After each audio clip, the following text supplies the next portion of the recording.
Alright, hi everyone, hope you guys are all doing well.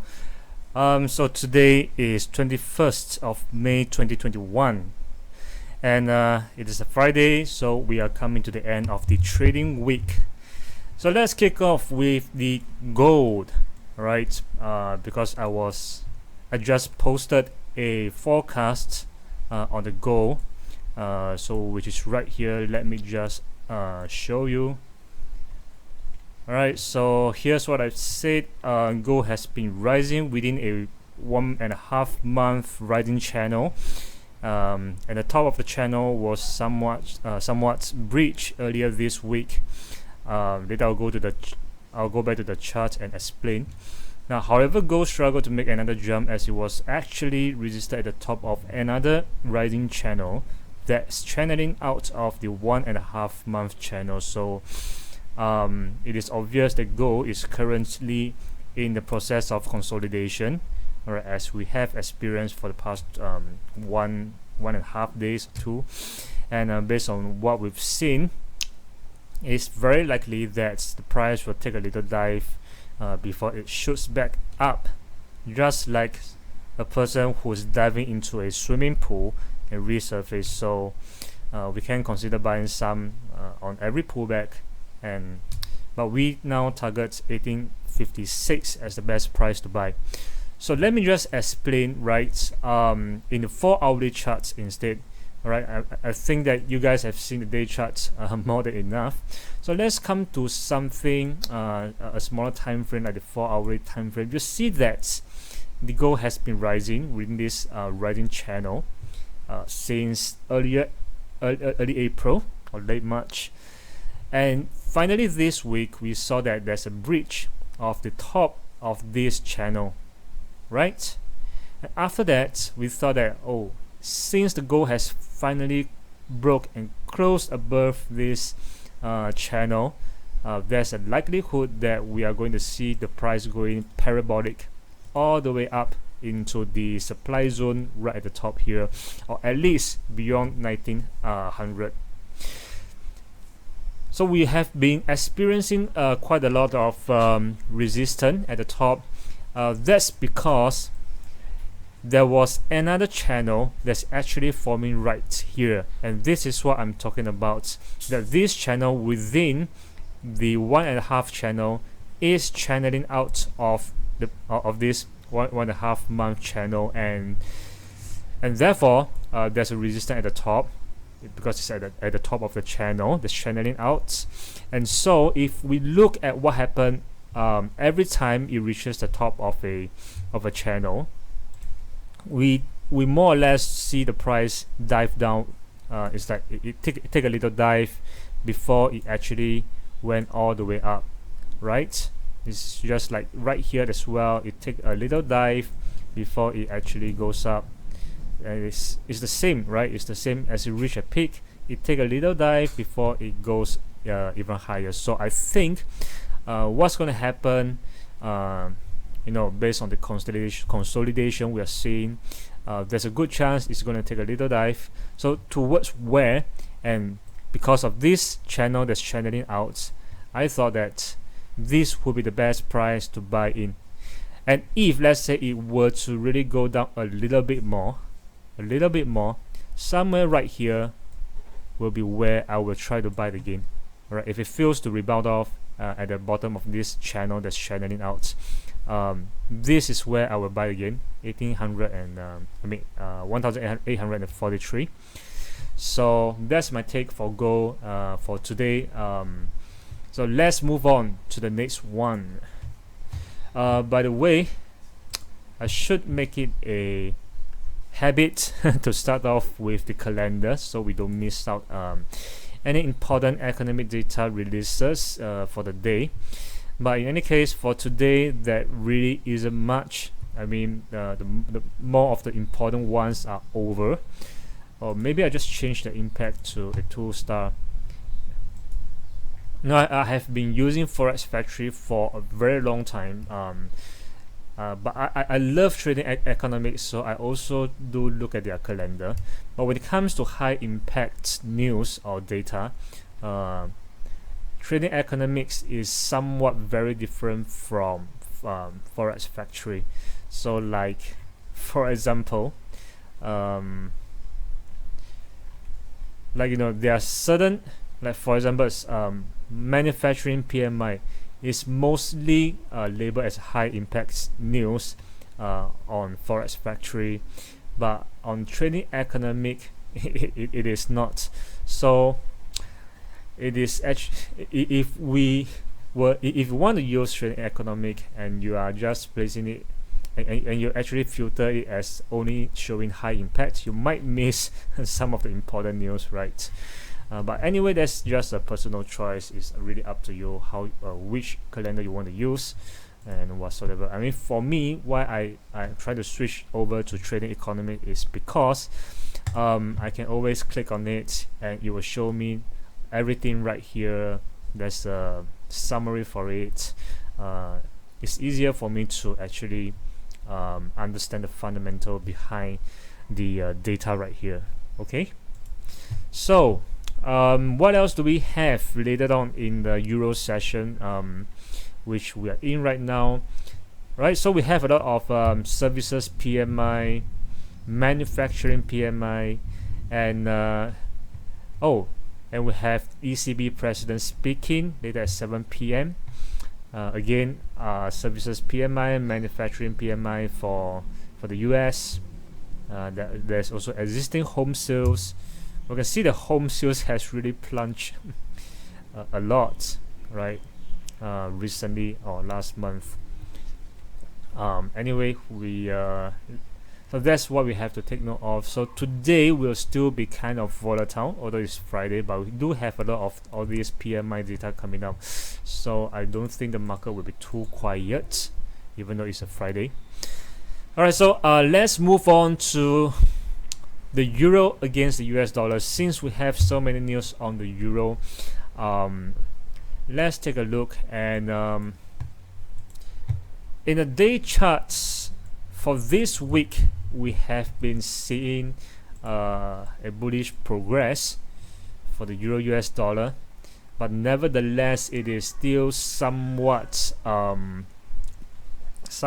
dampened or resisted, well, which is very understandable, because since the very beginning of the week I've been saying that it will go up, but there's a supply zone right here that we have to take note of. And why is this a supply zone? Because this area right here is where the price broke below this rising channel. Whenever there's a breakout, there'll be orders being trapped, and which in this case you'll be the buy orders that's being trapped. So when the price finally came back up, when the price came back up to a previous high, people tend to want to get out of the trade. If they're already making so much losses on this buy, and finally the price came back to a level where they are either losing very little or they have already paid their losses, they want to get out of the market and wait for maybe say a confirmation breaking up the previous high and wait for pullback before they actually buy again. Alright, this is, I think, a very logical move, and which is why we have to take note of level like this, because when trades get out, the price may reverse as a result. So right now we are still seeing the price still struggling to go higher. We're at the previous high, but based on what we have, it definitely seems it will go up even further. Maybe this time around, you'll try to test the top of the supply zone. And as it reaches the top of the supply zone, we want to take note that in the day chart, it is the middle range of this entire rising channel, which has begun since the breakout of the pandemic last year in March. So that's going to be resistant. Alright, it is not going to be so easy for the euro dollar to break any higher. We know that it is already at an all-time high. So, but nevertheless, I always hold a fundamental view that the dollar will eventually weaken even further due to all the money printing activities that they are doing for a really long time, especially in this period of time. So alright, anyway, coming back to today, it is definitely not a wise choice to just go in and buy right now, although there is a good chance it may just shoot up later on, but we don't do that. It's chasing or rather buying at a resistance. It's not very smart. Waiting for it to break out and enter the trade is not too smart as well, because your risk will potentially increase, while your take profits, your reward will be minimized because it has already went up. So the best thing that we can do is wait for the pullback. In fact, right here at this level, as you can see, is I really got to get used to using a brush. That will save so much time. Alright, so this is what I'm talking about. Right, you can see there's always support and it turns resistance, and right now it turns back into a support again. If it comes back down right here, and then we can go for a buy.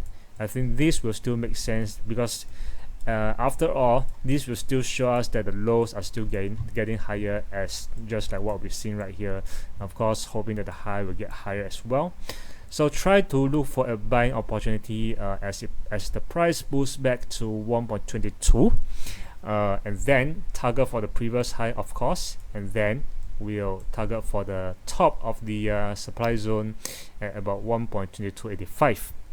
Alright, so that's for the euro against the US dollar, and definitely let's take a look at the Nasdaq. Alright, well, the Nasdaq I've been talking about the bottom right here that we want to buy. And why is that so? Just a very quick recap, because in the day charts we are seeing that price has been supported at the 126 moving average. And every time we saw a dip, right, there will always be a somewhat like a double bottom before the price continues to go up. Right here is the same. It came back down, find the bottom. Well, this is not really a double bottom, but we know that that's too low before it shoot up again. And right now we have another dip, so which is why this is what I'm expecting, and it really happened. Right, it happened accordingly to what I have forecast. So the price is already going up. It has. So okay, all right. At this point of time, I am going to look at the US 100. I think for my future videos, I will just use the US 100, because NDX in this case is, it is only open during the US session and closed at the end of the session. So people like me who trades forex for so long, I'm more used to see all the price coming out even during the non-US session hours. Alright, so let's come back. So the price has already went up, and definitely it has broke out of this neckline, right? So if we want to continue to buy, I mean not just this neckline, but this falling channel as well. This falling trend line as well. Yeah, so let me just remove them. I already have the trend line drawn right here. So a breakout of a falling trend line, as well as the neckline of this double bottom, and the formation, right? The formation of a bullish bat, which I have already drawn right here. So this is a good breakout. So I'm waiting. If let's say you want to buy again, you might want to wait for a pullback to the neckline, and of course the trend line itself. So this area, I will give it a maybe 13,350 to 13,450 will be the area that we can look to buy again. And where's target? I will be targeting somewhere just not too far, right? Just right here, I think. because obviously this is an important level. It's support turn resistance. So when the price comes back to this level, definitely there will be some significant resistance we have to take notes of, and that's where we can choose to take profits, especially for intraday traders, right? So that is for the Nasdaq. It seems to be performing pretty well so far. And last but not least, let's take a very quick look at Bitcoin. Well, I actually wanted to post this this analysis. I mean, I've actually drawn it. I've drawn what's going to happen for the Bitcoin. So now Bitcoin has really been dampened to a stage where you are not going to see very all those hype that we've seen over the past few months, and expecting Bitcoin or any other cryptocurrencies to jump or shoot really high or went parabolic in the next coming few months, right? It's going to take a long time to consolidate. A lot of things is going to happen. You will see a lot of news on the media, just like we have been seeing for most of the time. But it's just that this time now it will be much of a more dovish sentiment for the cryptocurrency. And based on what I have learned from its own history, is that after it came crashing down, it's going to find a support, but however it's going to keep ranging, and it will range lower. And you can see that after the first rebound back to the neckline right here, it started to just keep trading lower. And I mean, that is the only thing I can take reference of, and which is why I think this could be something that's going to happen. So if you want to trade Bitcoin, I would suggest looking to sell again as it reaches because this is the neckline, just like the neckline previously, which is why this will be the level that we can look to sell. I think I've talked about this yesterday or the day previously. So in any case, 47,000 is where we can sell the Bitcoin again, and targeting the range bottom. So this will be the range that we'll be seeing for the next couple of months. Alright, so with that, I have come to the end of today's forecast video. Thanks for watching. Hope you guys will come back to watch more of my forecasts in the coming trading week. So today's Friday. Take it easy. If you're making a profit, you want to make use of a partial of a profit for another trade today, or if you're happy with it, you can just sit back and observe what happened next and replan your trade again next week, right? Alright, see you guys.